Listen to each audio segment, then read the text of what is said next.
भारत माता की भारत माता की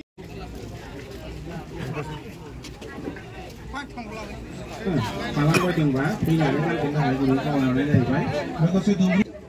नोंसोर गानखांजोब्बाय औ गाननानै लादोब्रा गानाखै नालाय ओंखायनो हाबाफारि लागासिनो दिनै बबे बबे जायगायाव जोबगोन हाबाफारि लाबोगोन साबायखर जासिनाय थाबाय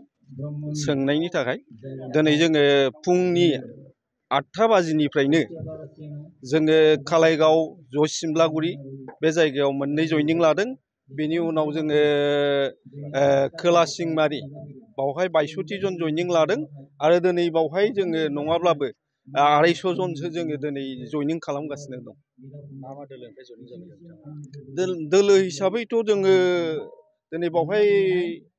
नुनो मोनदों बांसिनै BPFनि आरो गुबुन गुबुन दोलोनिबो दं दिनै जों बेखौ सोंनानै नायाखै किन्तु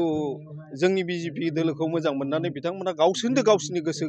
गोरबोजों फैनानै बिथांमोना जयनिं लाफैदों बिनि थाखाय जोङो दतमा मण्डलनि जानानै रोजा रोजा साबायखर जासियो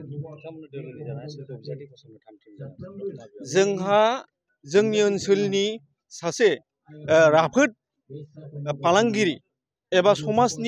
समाज सिबियारि मनरन्जन ब्रह्मखौ जोङो ओनसोलनि जानानै समाजनि जानानै जों बिजाथि हिसाबै जों फसंनो नागिरदों आरो बिथांखौ जों देरहाहोगोन बे बयनिबो रायजो राजानि सिमां दिनै दोलो हिसाबैथ' बयहाबो बुंनानै लानायनि माबाया ओंथिया दं दिनै जों BJPनि जानानै जों बुंगोन जोङो दिनै मनरन्जन ब्रह्मखौ जेरैखिजाया देरहाहोनो हागोन आरो देरहानाया स्पष्ट जाबाय बेखौ जोङो दिनै रायजो राजानि सिगाङाव मेसेज हरनो हायो चक्रमणि ब्रह्म गामिनि मुङा सुरजाकाटा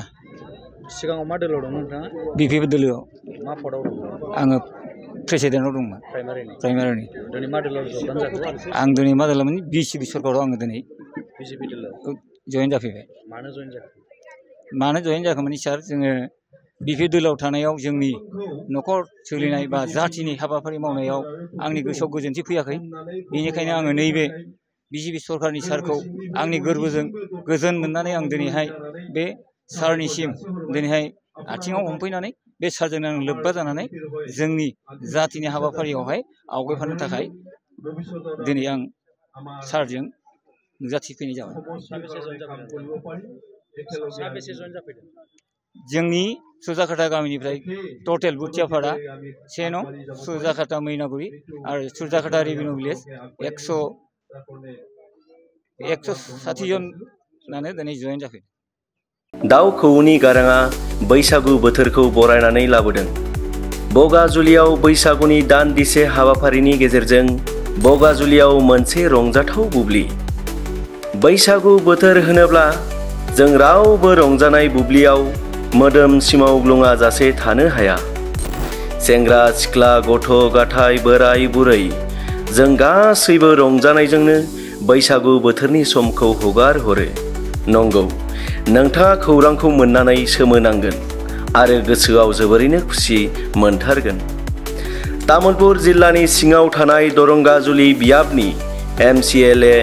बिजित गोरा नार्जारिया बैसागु बोथोराव हारि माहारि राव धोरोम बासिया जासे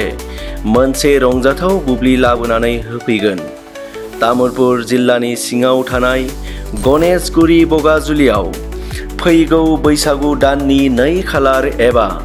एप्रिल दाननि 16 खालार खालि रायजो राजा नोंथांमोनजों जयै रंजाफागोन बर' हारिनि मुंदांखा गागि मेथाइ खनगिरि आरो मुंदांखा सावथुन मुलुगनि महरगिरि बिथांमोना फारियै बाहागो लागोन बिग्राय ब्रह्म सुलेखा बसुमतारी ओम प्रकाश खेरखातारी बुदां बल्लभ रिया ब्रह्म हेलेना दैमारी सुदेम सना रामसियारी हिमा बसुमतारी सुखबीर खारजी लिंसार बसुमतारी फैला बरगयारी प्रियंका लाहारी फुजि बसुमतारी संगिना ब्रह्म देरहासात नार्जारी रनिमा दैमारी प्रिया उजिर गेमश्री दैमारी मनालिसा हाजवारी बिथांमोना बे हाबाफारियाव फैनानै रंजाफागोन नोंथांमोनजों आरो लोगोसेनो नुनो मोनबावगोन रंजाफानो मोनबावगोन बैसागु हानजानि मोसानाय। बे बैसागु मोसानाय हानजायाव 55था बैसागु मोसानाय हानजाया बेवहाय रंजाफैगोन आरो बेवहाय नुनो मोनबावगोन रंजाफानो मोनबावगोन बे हाबाफारियावनो बाहागो लाबावगोन 55था मोसानाय हानजा। आरो बे हाबाफारियाव BTCनि MCLA बिजितगोरा नार्जारी बिथाङा गासैखौबो लैहोर लैहोर फैनानै बाहागो लाफैनो थाखाय गुरैयै खावलाय हरदों। नोंथाङाबो रंजानो गोसो जायाखैना?